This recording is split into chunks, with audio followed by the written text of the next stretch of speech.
তো গাইস আমি বাঙালি আর আমি আবার এসে পড়লাম আপনাদের সাথে আর একটা নিউ ভিডিও নিয়ে আর মানে গ্লিচ নিয়ে। তো দেখেন আপনি প্রথমে হেলিকপ্টার এনে নেবেন, এরপর আপনি যে কোনো একটা বাইক কিনে নেবেন, রকস্টার আনবেন না রকস্টার বাইক। দেখেন এরপরে আপনি যদি একসাথে বসেন না দুটোর একসাথে, তাহলে দেখেন বসে পড়বেন।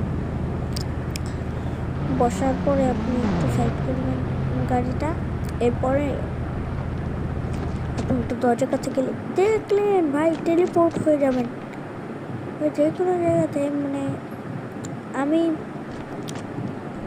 যে কোনো জায়গায় না এখানেই টেলিপোর্ট হবেন, কারণ আমি করেছি। আর দেখেন আমার এই কালারের বাইসাইকেল পছন্দ, তার জন্য আমি নিয়ে নিলাম। যেই কোনো কিছুতেই জাম্প দেওয়া যায়। যারা জানেন তারা কমেন্ট করেন। এই গ্লিচ আরও পাওয়ার জন্য জলদি করে কমেন্ট অ্যান্ড সাবস্ক্রাইব করেন। আরে দেখেন ভাই যত মজা তত করতে পারবেন। এবার যান দেখাই, এ দেখেন গেটের সামনে গেলাম টান টানা। আর গাইস এমন আরও ভিডিও পাওয়ার জন্য আমাদের এখানে সাবস্ক্রাইব করে রাখবেন, আর ভিডিও চ্যানেলটিতে লাইক অ্যান্ড সাবস্ক্রাইব করে রাখবেন। তো এখন টাকা দেবেন রে মর।